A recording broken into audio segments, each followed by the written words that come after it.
Welcome back. We're going to pick up in this tutorial where we left off in our previous lesson and expand on the master rule.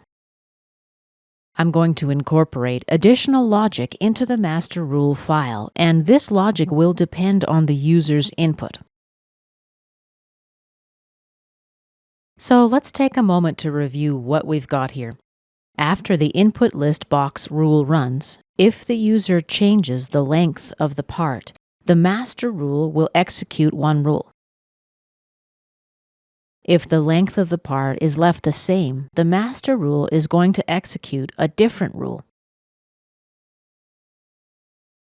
Let's take a look at Rule 2, and let's change the message here. I'll type in the length has been changed.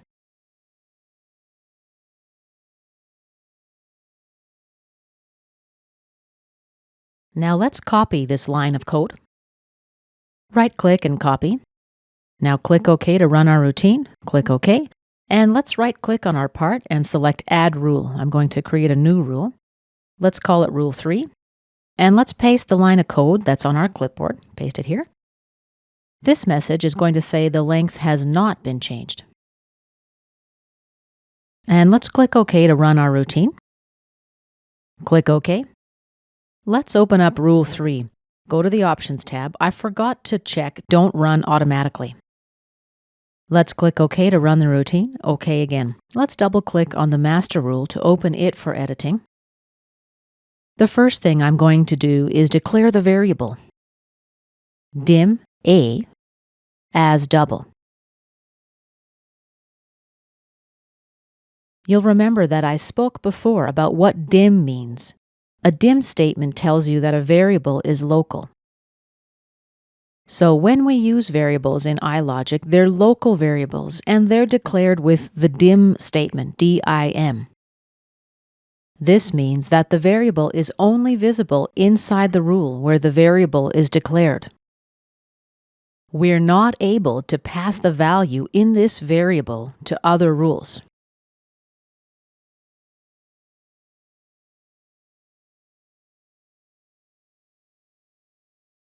When this rule has completed execution, the memory that's allocated to this variable, variable A, is released. There's a way around this, but for now, we're going to focus on how to work with local variables. All right, let me demonstrate how it works. I'm going to type I equals. Let's double-click on Show Message Box. I'm going to use a message box to demonstrate this. As you've learned by now, the message box function is a useful tool for debugging your script, as well as useful for seeing what's in your script. And let's talk through the syntax. Let's highlight the text in our message and replace with the parameter length. Now space, equal sign, space. And then outside of the double quotations, we need a space, ampersand space. And let's bring in the parameter length. And let's copy and paste this line of code down below. Paste. I'll comment out this line for now. Basically, what I'm trying to do is display the length value in the message box before I run the input list box. Then I'm going to change the length using the input list box, and then I'll see if these changes are captured by the next message box function. Currently, my length is equal to 30 millimeters. Let's click OK to run the rule. Our length displays as 30. Let's click OK. Now we have the input list box. Let's change the length to 20 millimeters and click OK. And click OK again. We'll leave the width as is. Here's my second message box, length equals 30. So basically, my master rule still works with the old value. Let's learn how we can fix this. Open up the master rule.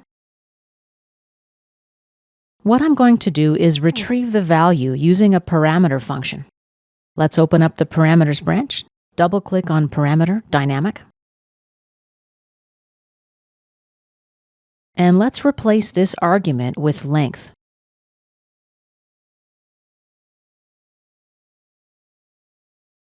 Down below, let's replace the length parameter with variable a.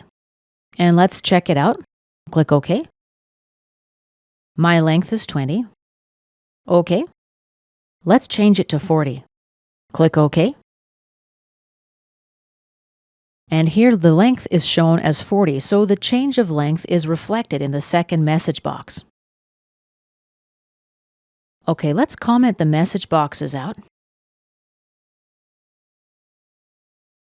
Now let's drag this line above the run rule function. Here's where I'm going to incorporate the if statement.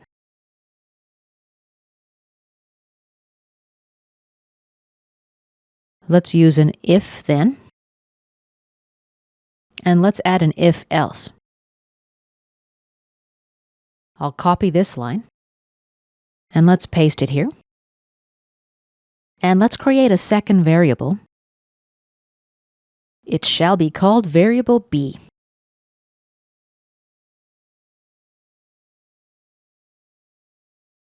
The length value will be placed in variable b after this line runs. All right, let's talk through what's going to happen. We'll capture the length value and store it in variable a before the input list box rule runs. We capture the length value after that and store it in variable b. We use these two values in a comparison statement. A is not equal to b.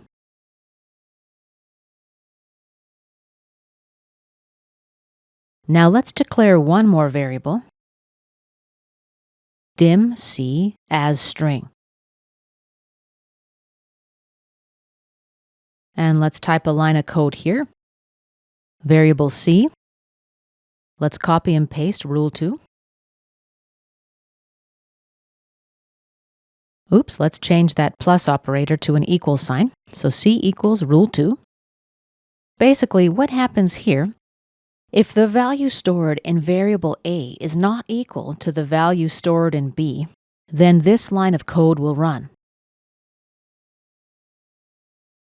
The rule 2 string will be placed in variable c. Of course, I can simply place this statement inside an if routine.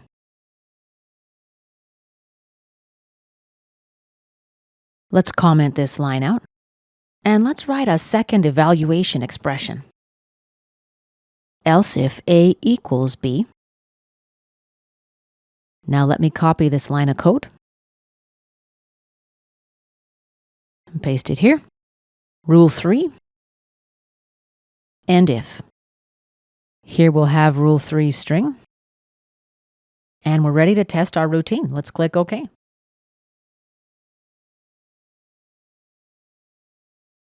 Let's change the length from 40 to 20 millimeters. Click OK.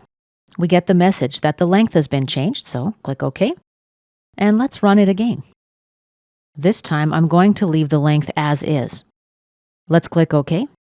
OK again, and I get the message box. The length has not been changed. And this concludes our second tutorial about running multiple rules.